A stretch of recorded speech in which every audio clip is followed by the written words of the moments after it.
at tuloy-tuloy pa rin po ang operasyon para sa pag-aresto kay Senator Bato de la Rosa. Undersecretary, yesterday pinabulaanan po ng palasyo yung mga balita na naaresto na si Senator Ronald de la Rosa. May we at least get an update on his whereabouts, kung ano po yung efforts ng gobyerno sa paghahanap at kung ano po yung bottlenecks kung bakit hanggang ngayon ay hindi pa rin po siya natutunton? Meron na pong binigay na update si Secretary John Vic Rimulya patungkol po dyan at tuloy-tuloy pa rin po ang operasyon para sa pag-aresto kay Senator Bato de la Rosa.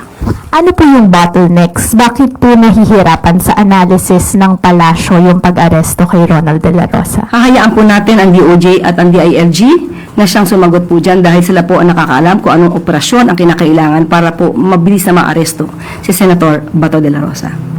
Related question, ma'am. Is there a standing order from the President to have Senator Bato arrested? Yes. Still, there is.